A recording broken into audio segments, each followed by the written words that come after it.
CHAPTER III of History of the World War by Francis March and Richard Beamish. CHAPTER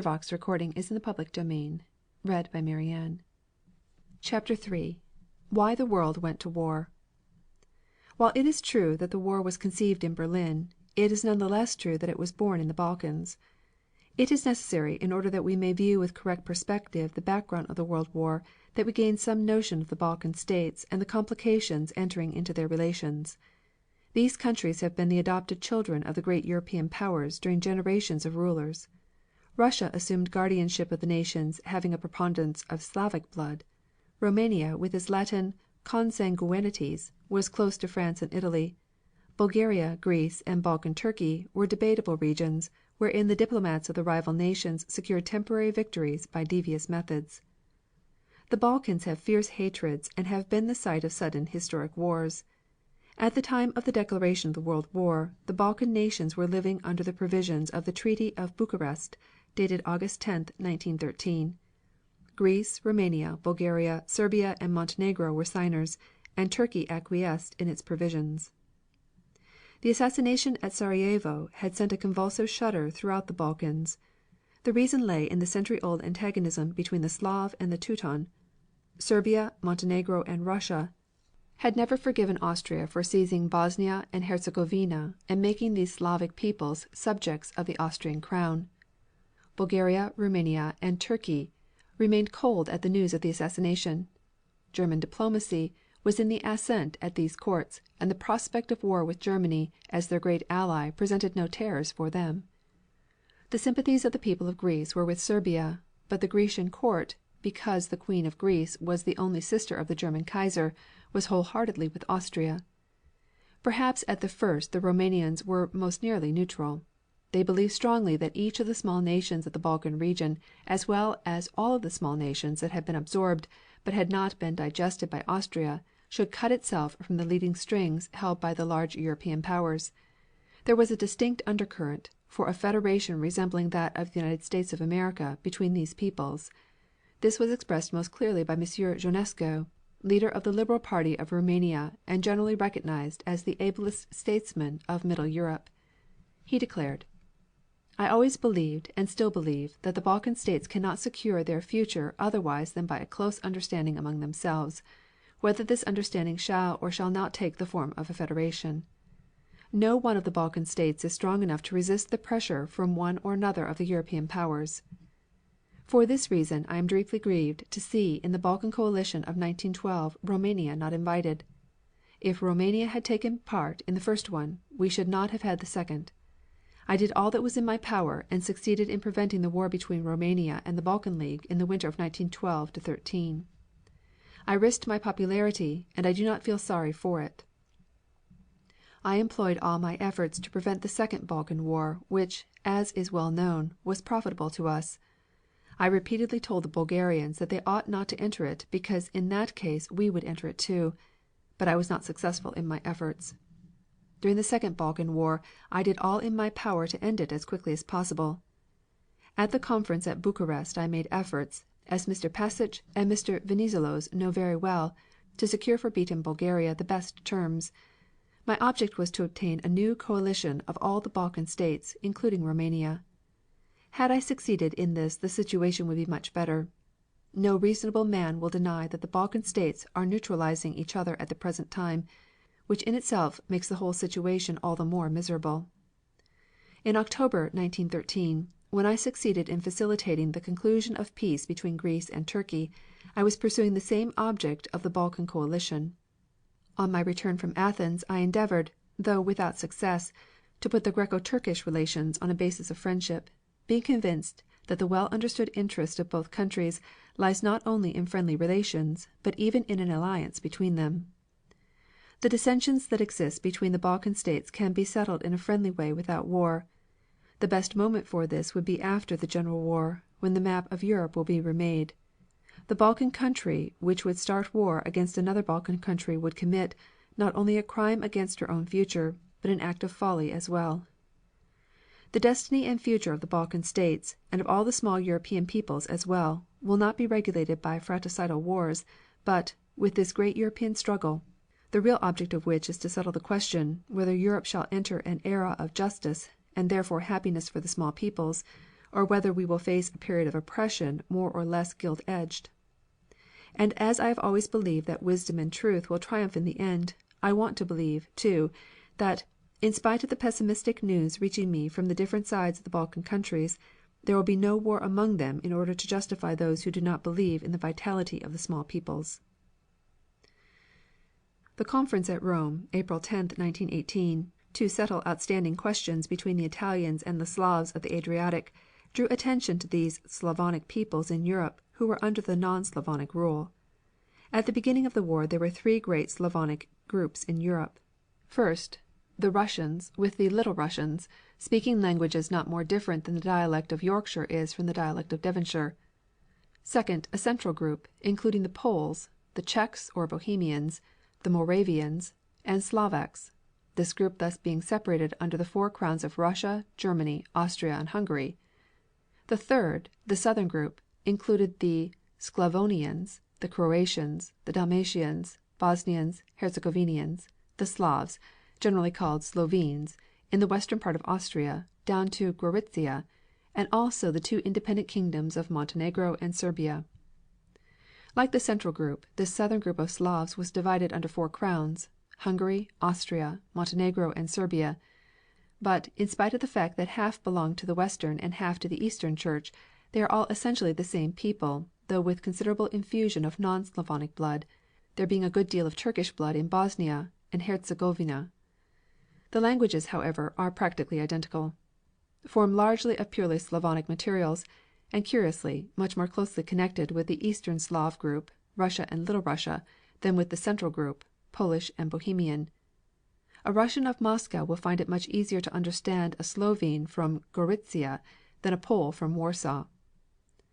The Ruthenians in southern Galicia and Bukowina are identical in race and speech with the Little Russians of Ukrainia. Of the Central group the Poles have generally inclined to Austria, which has always supported the Polish landlords of Galicia against the Ruthenian peasantry, while the Czechs have been not so much anti-Austrian as anti-German. Indeed, the Habsburg rulers have again and again played these Slavs off against their German subjects. It was the Southern Slav question, as affecting Serbia and Austria, that gave the pretext for the present war. The Central Slav question, affecting the destiny of the Poles, was born of contention between Austria and Germany. It is the custom to call the Southern Slavs Jugoslavs, from the Slav word Jugo, south, but as this is a concession to German transliteration, many prefer to write the word Yugoslav, which represents its pronunciation. The South Slav question was created by the incursions of three Asiatic peoples, Huns, Magyars, and Turks, who broke up the originally continuous Slav territory that ran from the White Sea to the confines of Greece and the Adriatic. This was the complex of nationalities, the ferment of races existing in 1914. Out of the hatreds engendered by their domination over the liberty-loving Slavic peoples by an arrogant Teutonic minority, grew the assassinations at Sarajevo. These crimes were the expressions of hatred not for the heir apparent of Austria, but for the Habsburg and their Germanic associates. By a twist of the wheel of fate, the same Slavic peoples whose determination to rid themselves of the Teutonic yoke started the war, also bore rather more than their share in the swift-moving events that decided and closed the war. Russia, the dying giant among the great nations, championed the Slavic peoples at the beginning of the war. It entered the conflict in aid of little Serbia, but at the end Russia bowed to Germany in the infamous peace treaty at Brest-Litovsk. Thereafter, during the last months of the war, Russia was virtually an ally of its ancient enemy, Turkey, the sick man of Europe, and the Central German empires. With these allies the Bolshevik government of Russia attempted to head off the Czechoslovak regiments that had been captured by Russia during its drive into Austria and had been imprisoned in Siberia. After the peace consummated at Brest-Litovsk, these regiments determined to fight on the side of the Allies and endeavored to make their way to the Western Front.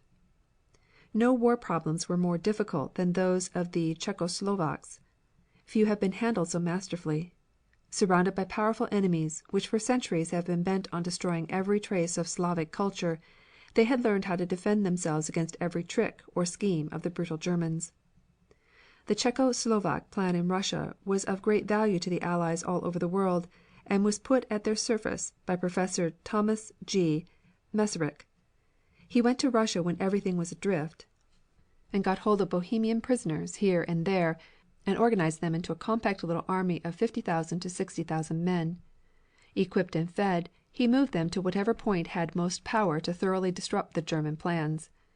They did much to check the German army for months. They resolutely refused to take any part in Russian political affairs, and when it seemed no longer possible to work effectively in Russia, this remarkable little band started on a journey all round the world to get to the Western Front. They loyally gave up most of their arms, under the agreement with Lenine and Trotsky, that they might peacefully proceed out of Russia via Vladivostok. While they were carrying out their part of the agreement, and well on the way, they were surprised by telegrams from Lenine and Trotsky to the Soviets in Siberia, ordering them to take away their arms and intern them. The story of what occurred then was told by two American engineers, Emerson and Hawkins, who, on the way to Ambassador Francis, and not being able to reach Vologda, joined a band of 4,000 or 5,000. The engineers were with them 3 months, while they were making it safe along the lines of the railroad for the rest of the Czechoslovaks to get out, and incidentally for Siberians to resume peaceful occupations. They were also supported by an old railway organization which had stuck bravely to them without wages, and which every little while were "shot up" by the Bolsheviki. The stress in Russia would have been much more intense had it not been for the loyalty of the railway men in sticking to their tasks. Some American engineers at Irkutsk, on a peaceful journey out of Russia, on descending from the cars, were met with a demand to surrender, and shots from machine guns. Some, fortunately, had kept hand grenades, and with these and a few rifles went straight at the machine guns. Although outnumbered, the attackers took the guns and soon afterwards took the town. The Czechoslovaks, in the beginning almost unarmed, went against great odds and won for themselves the right to be considered a nation. Seeing the treachery of Lenine and Trotsky, they went back towards the west and made things secure for their men left behind. They took town after town, with the arms they first took away from the Bolsheviki and Germans, but in every town they immediately set up a government and all the elements of normal life. They established police and sanitary systems, opened hospitals, and had roads repaired, leaving a handful of men in the midst of enemies to carry on the plans of their leaders. American engineers, speaking of the cleanliness of the Czechoslovak army, said that they lived like Spartans. The whole story is a remarkable evidence of the struggle of these people for self-government. The emergence of the Czechoslovak nation has been one of the most remarkable and noteworthy features of the war. Out of the confusion of the situation, with the possibility of the resurrection of oppressed peoples, something of the dignity of old Bohemia was comprehended, and it was recognized that the Czechs were to be rescued from Austria and the Slovaks from Hungary, and united in one country with entire independence. This was undoubtedly due, in large measure, to the activities of Professor Masaryk, the President of the National Executive Council of the Czechoslovaks. His 4-year exile in the United States had the establishment of the new nation as its fruit. Professor Masaryk called attention to the fact that there is a peculiar discrepancy between the number of states in Europe and the number of nationalities. 27 states to 70 nationalities. He explained, also, that almost all the states are mixed from the point of nationality. From the west of Europe to the east, this is found to be true, and the further east one goes the more mixed the states become. Austria is the most mixed of all the states. There is no Austrian language, but there are 9 languages, and 6 smaller nations, or remnants of nations. In all of Germany there are 8 nationalities besides the Germans, who have been independent, and who have their own literature. Turkey is an anomaly, a combination of various nations overthrown and kept down.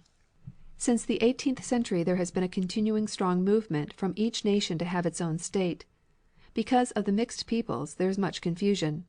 There are Romanians in Austria, but there is a kingdom of Romania. There are southern Slavs, but there are also Serbia and Montenegro. It is natural that the southern Slavs should want to be united as one state. So it is with Italy. There is no justice in Poland being separated in 3 parts to serve the dynasties of Prussia, Russia, and Austria. The Czechoslovaks of Austria and Hungary claimed a union. The national union consists in an endeavor to make the suppressed nations free, to unite them in their own states, and to readjust the states that exist, to force Austria and Prussia to give up the states that should be free. "In the future," said Dr. Masaryk, "there are to be sharp ethnological boundaries.